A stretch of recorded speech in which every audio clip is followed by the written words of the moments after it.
L'émission All I Wanna Do vous est présentée par le Crédit Agricole de la Touraine et du Poitou, la banque qui agit chaque jour pour le développement de l'économie locale. Bonjour, bienvenue dans All I Wanna Do. Chaque semaine, l'émission vous propose une rencontre avec des porteurs et porteuses de projets innovants ou éthiquement engagés et celles et ceux qui les accompagnent sur ce parcours. Avec la complicité de nos partenaires, SPN, J'adopte un projet, Pépite, la mission locale d'insertion du Poitou, KP, POP, ACASCOP Scopadom, la BGE, France Active, le CRIJ Nouvelle-Aquitaine et bientôt Consortium Coopérative. Ce début de saison nous fait découvrir chacune de ces structures et un premier ou une première porteuse de projet qu'ils soutiennent. Et aujourd'hui, place à France Active. Et en deuxième partie d'émission, on découvrira deux porteuses de projets, deux frangines qui ont décidé de se lancer dans l'entrepreneuriat. Et aujourd'hui, pour représenter France Active, c'est Jean-Charles Guillon qui est chargé de mission financement. Bonjour. Bonjour. Merci d'être avec nous aujourd'hui pour nous présenter déjà peut-être brièvement France Active Nouvelle-Aquitaine et les principales missions. Tout à fait. Alors, France Active, on est un réseau associatif national décliné en antennes territoriales, avec notamment France Active Nouvelle-Aquitaine qu'on retrouve sur tous les départements de la région Nouvelle-Aquitaine. Nos missions, elles sont multiples. On a un cœur de métier qui est celui de l'entrepreneuriat et plus particulièrement celui de l'entrepreneuriat engagé en lien avec l'économie sociale et solidaire. En fait, dans les publics qu'on va accompagner, on retrouve deux types de structures. Des structures dites de l'économie classique, les TPE, comme on les appelle, et des structures de l'économie sociale. Et nos métiers, notamment, ça va être d'intervenir sur de la garantie bancaire pour sécuriser l'accès au financement pour les porteurs de projets. Et alors, est-ce que vous avez un petit peu des chiffres du nombre de personnes, d'entreprises accompagnées chaque année ?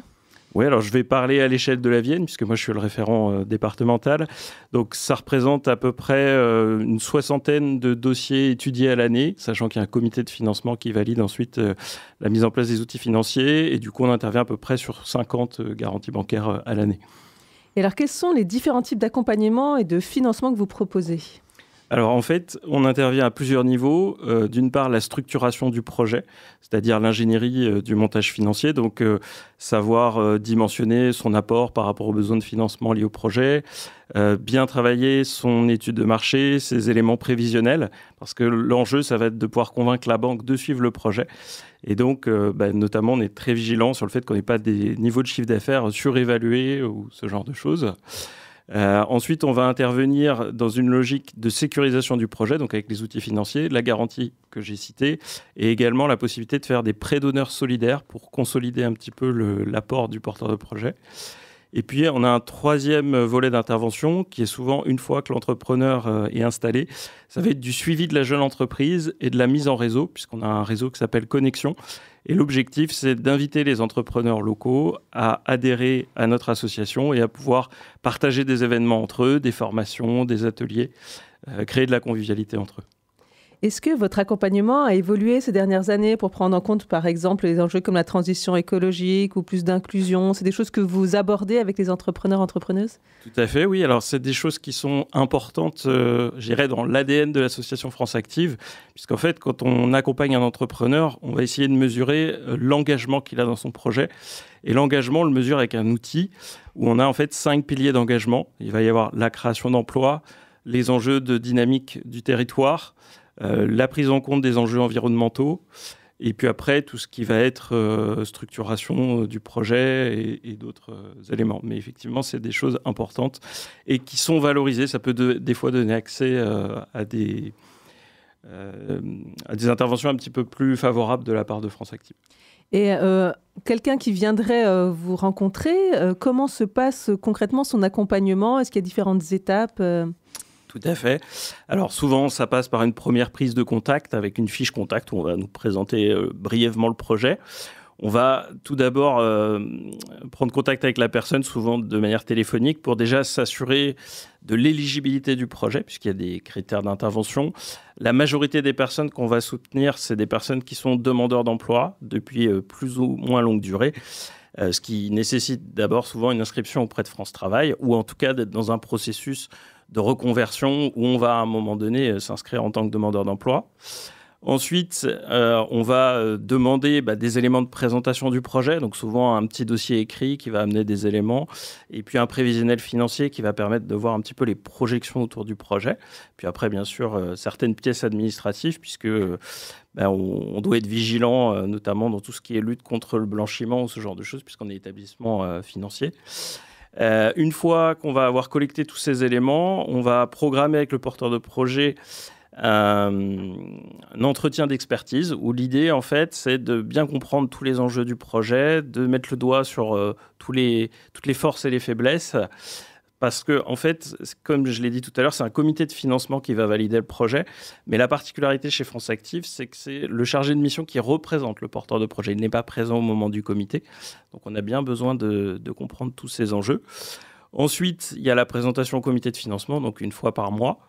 Et lors de cette étude par le comité, on peut valider le projet, on peut ajourner des fois quand on veut des éléments supplémentaires pour mieux comprendre le projet, ou éventuellement refuser.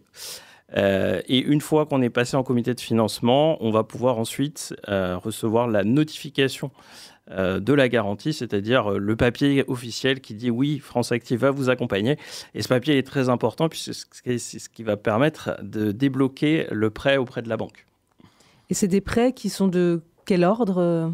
Alors, nous, sur la garantie bancaire, on intervient en fait sur des niveaux de garantie basiques qui va être de 50 000 € et sur des projets de reprise sur des territoires, notamment les zones rurales, on peut monter jusqu'à 100 000 €. Alors ça, c'est le montant de la garantie, ce qui signifie que le prêt bancaire, bien sûr, peut être plus important puisqu'on intervient sur une quotité du prêt bancaire, c'est-à-dire un pourcentage. À titre d'exemple, j'ai étudié ce matin un projet de reprise où on a un prêt bancaire à 200 000 €. Et comme on est sur un territoire rural, on va pouvoir intervenir à 100 000 € de garantie, ce qui, bien sûr, va rassurer la banque, puisqu'elle sait qu'en cas de défaillance du projet, on couvrira jusqu'à 100 000 €.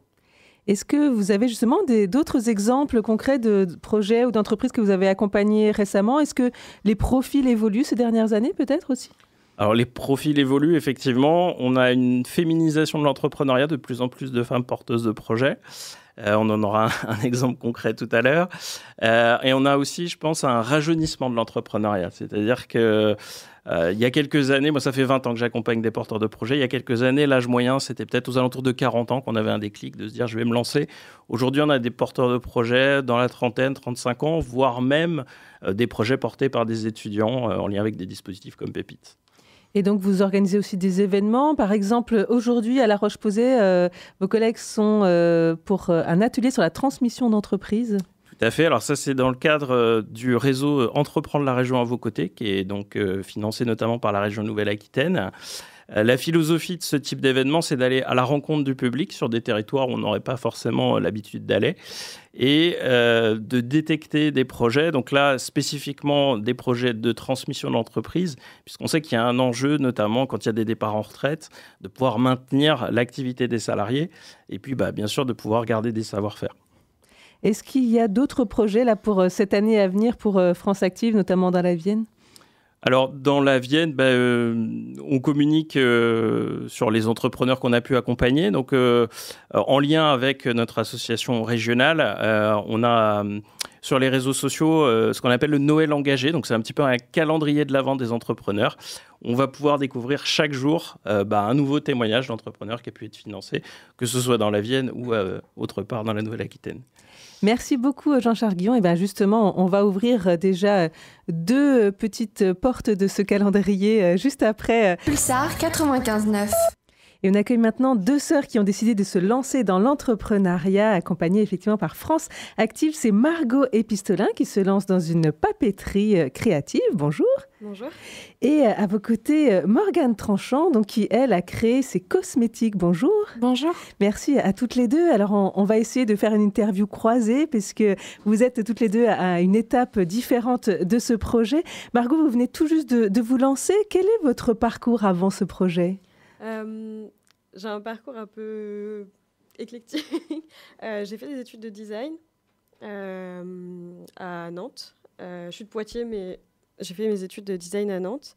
Et après, j'ai surtout travaillé dans le milieu culturel où j'étais chargée de projet, coordinatrice de projets culturels, animatrice en atelier d'art plastique. Et à la fin de ce parcours, on va dire, j'ai notamment organisé des marchés de créateurs. Donc je pense que c'est un peu tout ça qui m'a menée à ce que je fais aujourd'hui. J'ai même travaillé dans la restauration aussi après pendant un moment. Et du coup, je suis restée une petite dizaine d'années à Nantes et je suis revenue m'installer à Poitiers assez récemment. Et en fait, c'est vraiment très rapidement après m'être installée à Poitiers que ce projet a commencé à naître. On va parler du projet juste après. Je me tourne vers votre sœur, donc Morgane. Et vous vous êtes lancée dans les cosmétiques et avant, vous faisiez quoi ? J'ai fait des études d'abord de commerce et ensuite de commerce des cosmétiques. Et j'ai travaillé pendant longtemps dans un magasin bio en tant que responsable de rayon cosmétiques et compléments alimentaires. Et je ne m'y connaissais pas vraiment en fabrication, mais c'est toujours quelque chose qui m'a plu. Et donc, je me suis formée auprès d'une marque locale qui fait des formations justement de fabrication de cosmétiques. Et voilà, le projet est né comme ça. Et à quel moment on se dit, bon, maintenant, je vais me mettre à mon compte ?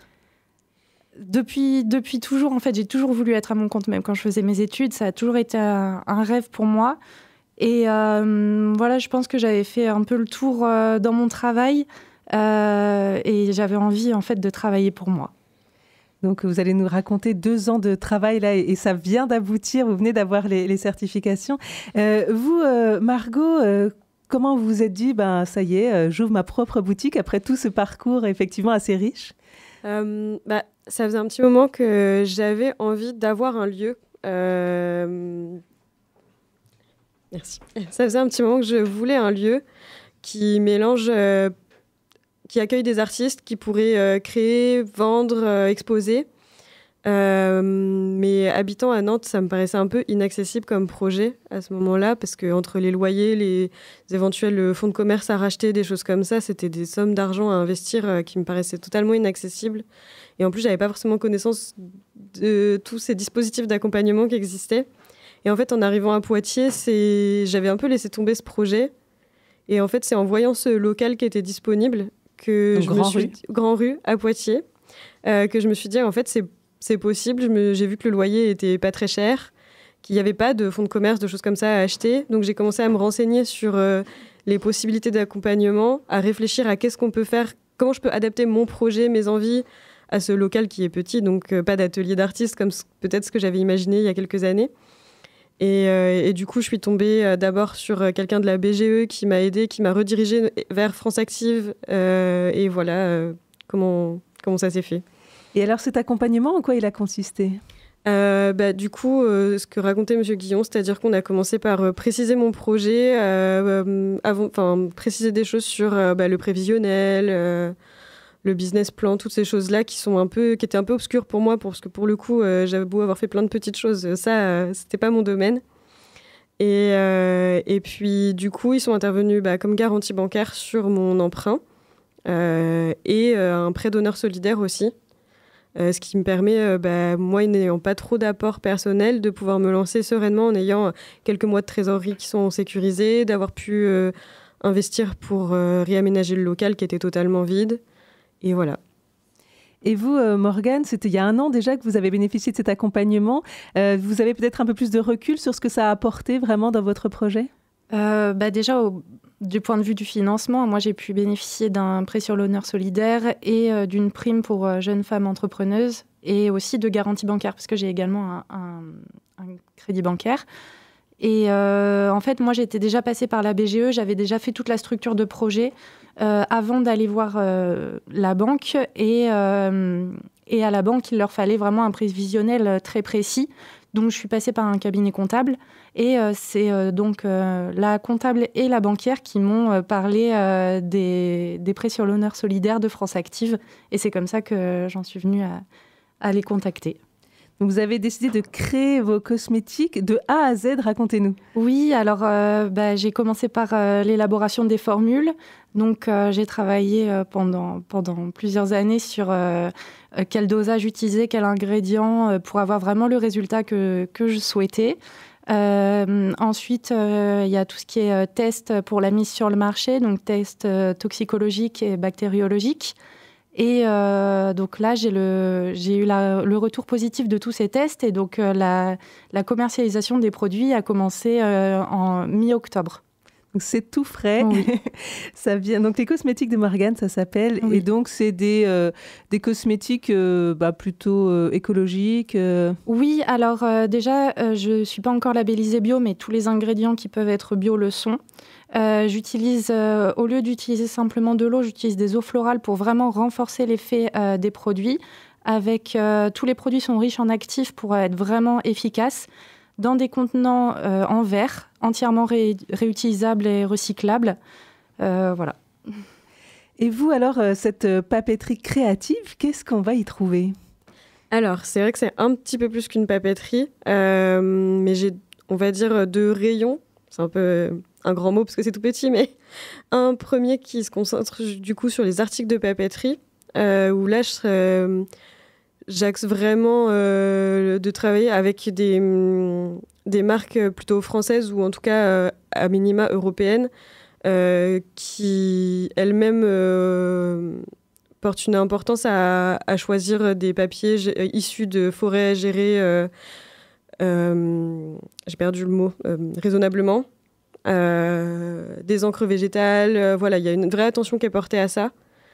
Il n'y aura rien qui viendra de Chine ou de Thaïlande ou des choses comme ça parce qu'après, voilà, sur les crayons notamment, ça vient beaucoup d'Asie et tout ça.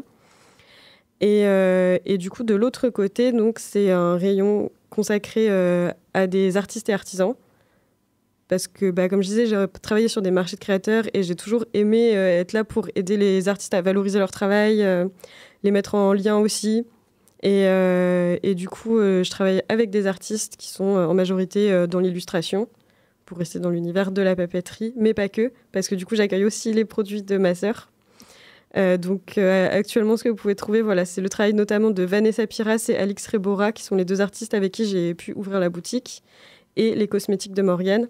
Et très prochainement, là, dès cette semaine, je reçois des nouveaux colis d'artistes pour enrichir la proposition. Alors, toutes les deux, là, il va y avoir de l'actualité. Vous venez d'ouvrir votre boutique, vous venez de lancer vos cosmétiques. Ça va être la période de Noël. J'imagine que c'est le moment à pas rater.